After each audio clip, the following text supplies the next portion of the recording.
परमात्मने नमः। आदरणीय भक्तजनों, सादर प्रणाम।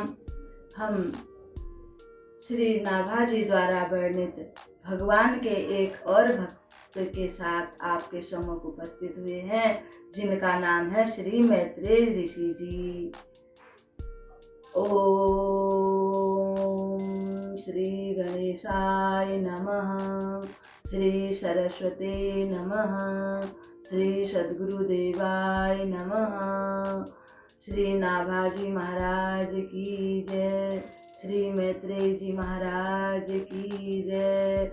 भक्त भक्ति भगवंत गुरु चतुर नाम बपु एक, इनके पद वंदन किए नासत विघ्न एक, नासत विघ्न अनेक। वसुदेव सुतं देवं कंस चाणूरमर्दनं, देवकी परमानंदं कृष्णं वंदे जगद्गुरुं, कृष्णं वंदे जगद्गुरुं। त्वमेव माता च पिता त्वमेव, त्वमेव बन्धु च सखा त्वमेव, त्वमेव विद्या धरुणं त्वमेव, त्वमेव सर्वं मम देव देव, त्वमेव सर्वं मम देव देव। भक्तजनों, मैत्रेय जी एक बहुत ही पवित्र ऋषि हैं और हमेशा तपस्या करने में लगे रहते हैं। जब भगवान अपने गोलोक धाम को जाने के लिए तैयार हुए तो उस समय उन्होंने उद्धव जी और मैत्रेय जी को कुछ ज्ञान का उपदेश किया था।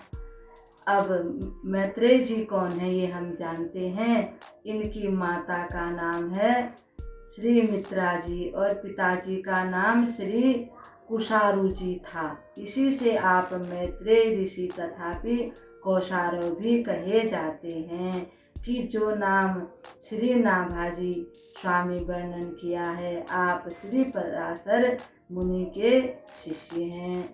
जिस घड़ी श्री कृष्ण भगवान विदुर जी के लिए अपने सखा श्री उद्धव जी को ज्ञान और भक्ति का उपदेश कर रहे थे, उस समय वहीं पर मैत्रेय ऋषि जी भी थे तथा उन्होंने भी उपदेश का लाभ लिया था। और प्रभु ने इन से आज्ञा की थी कि मैत्रेय जी, आप मेरे परम प्रिय भक्त विदुर जी को यह उपदेश इस प्रकार से सुना दीजिए कि जिसमें मेरा नाम, मेरे गुण और मेरा रूप उनके रोम रोम में, नाड़ी नाड़ी में प्रविष्ट यानी कि व्याप्त हो जाए, विराजमान हो जाए।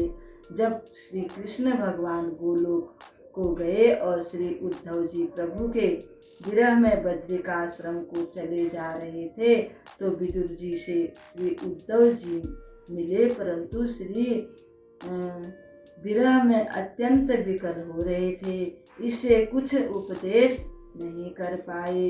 श्री उद्धव जी ने श्री विदुर जी से इतना ही मात्र कह दिया कि प्रभु ने श्री मैत्रेय जी के सामने मुझसे आपके लिए बहुत कुछ उपदेश किया है, सो मैं तो विरहाकुल हूँ, आप उससे सत्संग कर लीजिए। ऐसे मैत्रेय जी उसको आप प्राप्त कर लीजिए। श्री विदुर जी ने ऐसा ही किया। यह प्रसंग श्रीमद् भगवत गीता के 3 स्कंद में विस्तार पूर्वक कहा गया है। भक्तजनों, जब भगवान अपने गोलोक धाम जाने के लिए तैयार हुए, जब विदुर जी को पता चला कि अब भगवान अपने गोलोक धाम को जाने वाले हैं, तब विदुर जी वहाँ पर गए। उन्होंने भगवान से प्रार्थना की कि प्रभु, मैं भी आना चाहता हूँ आपके साथ ही। तब भगवान ने कहा कि हे उद्धव जी, मैं कहीं नहीं गया, मैं श्री भागवत जी में आज से निवास करूँगा और अभी आपका समय नहीं आया है और आप श्री बद्रिकाश्रम जा कर के वहीं पर तपस्या कीजिए। जब आपका समय आ जाएगा तब आप भी आ जाएंगे। विदुर जी मेरे बड़े प्रिय भक्त हैं और सबसे तो हमारी मुलाकात हो गई, परंतु विदुर जी से हमारी मुलाकात नहीं हुई। क्योंकि जब महाभारत का युद्ध होने वाला था तो विदुर जी ने अपने बड़े भाई धृतराष्ट्र को बहुत समझाया। धृतराष्ट्र ने उनकी एक नहीं सुनी और दुर्योधन को भी उन्होंने बहुत समझाने की कोशिश की, दुर्योधन ने भी एक नहीं सुनी। अंत में तो दुर्योधन ने उनको कहा कि आप तो पांडवों का पक्ष लेते हो, इसलिए आप चले जाइए। इसलिए विदुर जी तीर्थ यात्रा करने चले गए थे। महाभारत का युद्ध हो गया, सब कुछ लोग बचे थे, बाकी तो सब लोग वीरगति को प्राप्त हो गए थे। जब विदुर जी और उद्धव जी मिले तो उस समय 36 वर्ष हो चुके थे विदुर जी को। विदुर जी तीर्थ यात्रा करते करते उद्धव जी को मिले थे। उद्धव जी से उनकी मुलाकात हुई, तब उन्होंने सारी कुशल क्षेम पूछी, पांडवों की पूछी, कौरवों की पूछी, भगवान श्री कृष्ण की पूछी।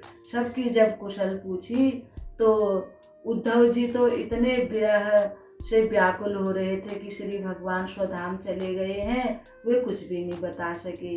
तब उन्होंने कहा कि आपको सारा उपदेश जो भगवान ने आपके लिए कहा है, भगवान जब अपने गोलोक धाम को जा रहे थे तो वो आपको बहुत याद कर रहे थे और उन्हीं से आप वो उपदेश को ग्रहण कर लीजिए।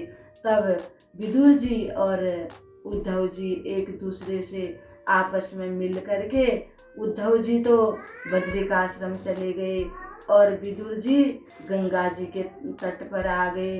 वहीं पर मैत्रेय ऋषि उनको मिले। मैत्रेय ऋषि ने उनका बड़ा आदर सत्कार किया। फिर दोनों में वार्तालाप हुई। मैत्रेय जी ने बोला कि भगवान आपको बहुत याद कर रहे थे, भगवान ने आपके लिए जो उपदेश दिया है, हे विदुर जी, वो आप मुझसे सुनिए। किस प्रकार से इस सृष्टि की रचना हुई, किस प्रकार से नरकों का वर्णन है, सृष्टि की रचना हुई, प्रकृति की रचना हुई, ये सब ब्रह्मा जी की उत्पत्ति हुई, फिर कैसे भगवान जी ने सृष्टि की रचना की, ये सारी बातें भगवान ने मुझे बताई हैं और आप वो सब मेरे मुख से सुनिए। विदुर जी बड़े प्रसन्न हो गए और ये श्रीमद् भागवत पुराण में 3 स्कंद में है। आप सब जिसको सुनना होगा वहाँ सुन लीजिएगा, क्योंकि नाभाजी ने इतना ही वर्णन किया है। धन्य हैं वे सब जिन्होंने ये उपदेश दिया और सुने। प्रेम के साथ फिर विदुर जी ने वो सारा उपदेश दिया और मैत्रेय जी ने उनको सुनाया और दोनों भगवान के विरह में, भगवान के चले जाने में बार बार आंसू बहा रहे थे। दोनों आपस में इस प्रकार से भगवान का वर्णन करते हुए विदुर जी बार बार प्रसन्न होते थे कि मेरे जैसे को भी भगवान ने याद किया।